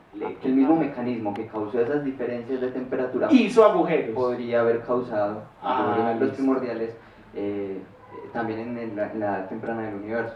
Listo. Y eso se pueden buscar de diferentes maneras. En particular, este telescopio los busca con un efecto que se llama microlensing, que es que cuando la luz pasa cerca de un agujero negro, como la luz también se ve afectada por la gravedad, se deforma su trayectoria, se curva, entonces actúa como una lente. Como una lupa, concentrando la luz. Y cuando uno mataba a hormiguitos. Vamos a contarnos de... La lupa cambia la trayectoria, pero también la lupa cambia la intensidad. Supongo que también podría cambiar la intensidad. Entonces, otra vez. Concentran todos en un mismo punto. Otra vez con la geometría del espacio-tiempo. Miren que este realmente es el corazón de las cosas en cosmología. Siempre volvemos a esta imagen. Si un haz de luz viene por aquí, entonces cuando se acerca al objeto astrofísico, como la Tierra en este caso, o una galaxia, o una estrella, el haz de luz sigue su camino, pero resulta que el camino fue el que se curvó. Entonces por eso es que se desvía. La luz moviéndose en el espacio-tiempo curvo, se curva alrededor de los objetos. Entonces imagínense lo siguiente, yo pongo este micrófono al frente de mi cara, así. Si tuviéramos la capacidad de medirlo, la luz que rebota en mi cara de esa lámpara y va hacia ustedes, cuando pasa por el micrófono, se curva un poquito. Entonces viene acá, va derecho, pero como aquí está este micrófono que tiene energía, o sea masa, o sea energía, se curva un poquito y el resultado es que ustedes verían alrededor del micrófono una imagen deforme mía, porque la luz que viajaba de mí hacia ustedes se desvió por acá. No lo podemos ver, ustedes no lo ven, porque no podemos medir, porque aquí la deformación es diminuta, entonces no lo podemos medir. Pero cuando ya no ponemos un micrófono, sino que ponemos una galaxia o una estrella, ahora sí se ve. Entonces, ¿qué más podríamos poner ahí para que se desviara la luz de esa manera? El sol, y en este caso, En ese caso serían los agujeros negros primordiales. agujeros negros primordiales. Entonces, eso es lo que, de la forma en la que detectan que hay. Porque, bueno, bueno, eso es importante. Entonces, Sí, entonces, lo curioso de la noticia es, bueno, si uno busca en internet agujeros negros primordiales y busca noticias recientes, lo que sale es, la materia oscura no está hecha de agujeros negros primordiales, de agujeros negros como pensaba Hawking, ¿cierto? Bueno, la idea era también hablar de que los agujeros negros primordiales podrían ser parte de una componente desconocida de la materia, que es la materia oscura. o sea, la materia, los agujeros negros como una explicación a la materia oscura. Sí, de hecho la idea es vieja. Sí. Se llaman machos, porque no solo eran agujeros negros, sino otros objetos. Se llaman machos, Sí. también machos, sí. Por el acrónimo en inglés, ¿cierto? Entonces, Massive, Todos miramos a Camilo. No se baña. Machos, o sea, cuando se bañan, machos, pensando en eso. Compact Halo Object, Compact Halo Object, Halo, sí. Básicamente el feminismo se disminuyó, entonces los machos Perdieron, eliminados. Bien, eso. Pero bueno, entonces, ¿qué pasaba? Que en esa idea de machos, los agujeros negros eran básicamente de origen estelar, porque no se había contemplado, bueno, sí se había contemplado, pero estaba por allá en el olvido la idea de los agujeros negros primordiales. Entonces, eran para agujeros negros con ciertas masas y esa idea se descartó. Pero los agujeros negros primordiales no tienen como los mismos límites de masa que los agujeros negros estelares, porque se pueden formar con masas mucho más pequeñas que los estelares o con masas mucho más grandes. Entonces, digamos que se revive un poco la idea de que los agujeros negros, no de origen estelar, sino primordiales, sean parte de la materia oscura. Entonces, uno busca en las noticias, sale la idea de que bueno, los agujeros negros no son hechos de materia oscura y la referencia es básicamente este artículo que fue publicado el 1 de abril en Nature. Ay, primero, pero espere. Eso es, Antonio, eso es una broma. puede ser, 1 de abril. Es que. Sí, yo también desconfío un poco de eso. Es que las gráficas parecen ¿A serias. quién se le ocurre publicar ese artículo? El primero. Bueno, pero espere. No, y fue publicado en Nature. Entonces, Momento. Es que el Día de los Inocentes, ¿qué día es? Que usted lo llama a hacerle bromas. El 28 de diciembre. Pero resulta que a nivel internacional, el 1 de abril es el Día de las Bromas. Y eso lo publicaron el 1 de abril. O sea que esto es una broma. Esto es una broma. En una de las revistas más prestigiosas de ciencia. ¿Qué tal? ¿Y será que a ellos no les gusta hacer chistes de vez A en veces cuando? lo hacen, a veces lo han hecho, ¿cierto? No sé si en hecho lo hicieron, pero en los archivos sí. Sí. En las bases de datos públicas sí. En El 1 el de abril archive. aparecen como imágenes de Jesús en la radiación cósmica de Roma. Uy, ¿y no nos trajiste una de esas? Eso era lo que queríamos ver, Antonio. Eso era lo que queríamos ver. Entonces, el 1 de abril en la comunidad científica aparecen también artículos de broma. Pero bueno, este no pareciera ser de broma, ¿cierto? Ojalá. pues no parecía. Listo. Entonces, en los medios sale pues el título de no, se descarta esa opción de que los agujeros negros sean materia oscura, pero si uno entra en detalles un poco más técnicos de lo que en realidad hicieron, entonces ellos buscaron eventos de microlensing pues, de objetos que estuvieran entre Andrómeda y nosotros, y esto fue por un periodo de tiempo y solo observaron un evento, ¿sí? Al parecer, según lo que ellos dicen. Sí. Entonces ellos solo encuentran un evento, acá se muestra pues la gráfica que ellos ponen en el artículo que es referente a ese evento, es como el único que detectan, y a partir de un solo evento dicen que pues con esto pueden poner como cotas en cuanto puede ser la materia oscura formada por agujeros negros primordiales que tengan este rango de masas que está aquí entre esta región. Entonces lo que ellos dicen es, si yo digo que este número es la cantidad de agujeros negros que hay acá y esta es la materia oscura total, entonces esta cantidad dividida la cantidad de materia oscura total me dice qué fracción de la materia oscura está compuesta por agujeros negros primordiales. Listo, ¿Cierto? entonces, Mauro, hace para falta resumir. la sección, ¿cómo es que es? Barájemela más despacio. Baraje, pero mucho, por eso 3 horas de barajar. Básicamente eso me dice qué tanto de la materia oscura está en agujeros negros. En agujeros negros. Entonces, para resumir, vimos a Andrómeda, la galaxia de Andrómeda. Ah, bueno, ¿dónde está la galaxia de Andrómeda en este momento? Juema, no miran el cielo. No, está por allá. Está por allá. Listo. Entonces, la galaxia de Andrómeda está por allá, en este momento. Porque por allá está la constelación de Andrómeda. Entonces, está por allí. Desde aquí cogimos luz de la galaxia de Andrómeda, que ya sabemos muy bien cómo es. Y lo que esperamos ver es que se haya atravesado un micrófono. Y que la luz al pasar por ahí se desvíe.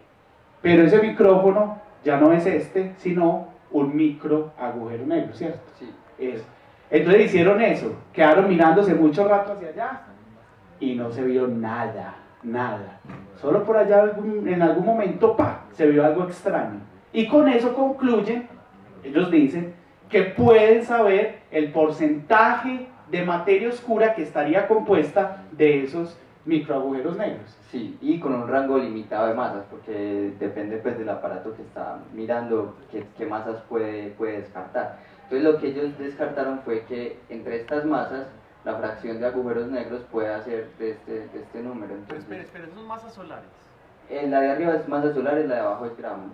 Pues, o sea, estamos hablando de 10 a la menos 10 masas solares. O sea, una 10.000 millonésima de la masa del Sol. Una huevonésima. Una huevonésima de la masa del Sol. Pero igual en gramos es pesadito. Pesan unas cuantas toneladas. Pues eso, o sea, la Tierra pesa más que eso. Tal vez O sea, son agujeros negros menos masivos que la Tierra. O sea, que son agujeros negros del tamaño de centímetros. Sí, son agujeros negros muy pequeños, sí. Y hay una cantidad que ya se supone que se ha evaporado por un proceso que se llama radiación de Hawking, y entonces esos no se podrían pues, Oiga, ¿y detectaron eso? un evento O sea, supuestamente un evento, a eso, pero se lo achacaron a eso. O sea, vieron algo y dijeron, uy, míralo allá para no perder el trabajo que no nos echan. Míralo, mira eso, ahí detectamos algo. Pero yo quiero entender algo, ¿por qué podemos a partir de eso decir que entonces la materia oscura no son esos mini agujeros negros? Sí, esa es una muy buena pregunta. Sí, claro.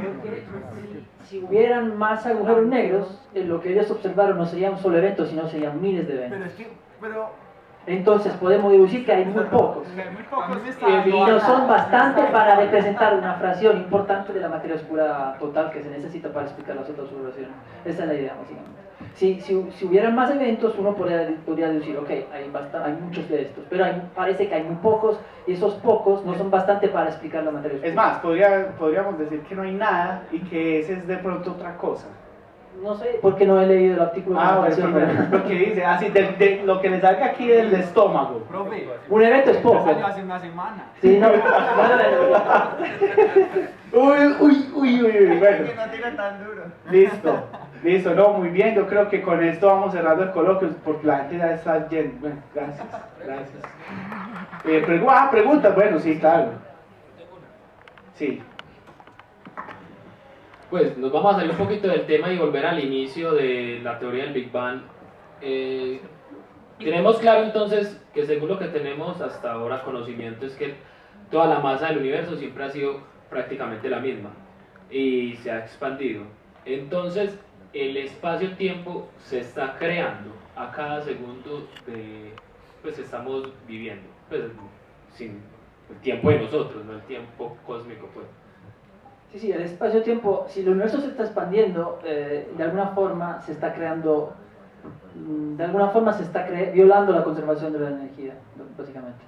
De hecho, la inflación, nosotros estamos entrando ahora en una época en la que nuevamente el universo será dominado por la energía oscura, que es más o menos lo mismo que dominaba el universo primigenio. Y si uno hace los cálculos se da cuenta que si el universo sigue expandiéndose, es como que se está creando energía. Básicamente la termodinámica que funciona para describir un sistema cerrado, básicamente en la Tierra. Yo tengo una nevera, puedo hacer los cálculos y sé cuánto me gasta la nevera para enfriar, no sé, la sopa, ¿sí? Pero para el universo no funciona. Antonio, ¿usted enfría la sopa? Después sí uno la cocinó, después de haber cocinado uno la quiere enfriar para comerla ya después, digamos. Pero si la misma ley de la termodinámica no tienen una equivalencia, digamos, para describir un sistema como el universo, que básicamente por definición no tiene otro sistema con el que hacer, intercambiar energía. Entonces, básicamente sí, la creación de espacio, desde un punto de vista práctico, corresponde a violación de la termodinámica y creación de energía, básicamente, casi de la nada. Pero la razón es que el universo es un sistema único, y entonces no se pueden aplicar las mismas leyes que se pueden aplicar a fenómenos físicos a los que estamos acostumbrados en la vida de todos los días. Bueno, yo tengo una pregunta que sale un poquitico del tema. Es para hacer la simulación. Y es que, ¿qué software utilizaste? ¿Qué lenguaje utilizaste así como rápidamente? El lenguaje que se utiliza es Python. Y el paquete como tal se llama EnbodyKit. Y ya los parámetros ya tendrías que hacer como los cálculos. Pero el lenguaje es Python. O sea, la simulación tiene un truco, por así decirlo, porque no hace la interacción de los miles de millones de años pues, que yo le decía de la otra, porque esa sí necesita pues, un supercomputador, sino que analiza estadísticamente las otras simulaciones, ¿sí? Como esa, y a partir de esa estadística hace simulaciones sin tener que hacer toda esa interacción. Entonces lo que ya te saca es como una foto del final de otra simulación, por así decirlo. Es una falacia. Por así decirlo, sí. ¿Qué tiempo de computación tiene la simulación?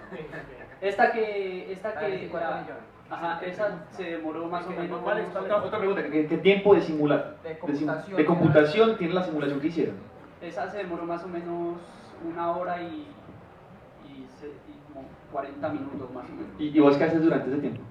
Nada. Porque literalmente ya no se lo puede, o sea, no se lo puede tocar más el computador. Les lleva los tintos a Antonio. O sea, si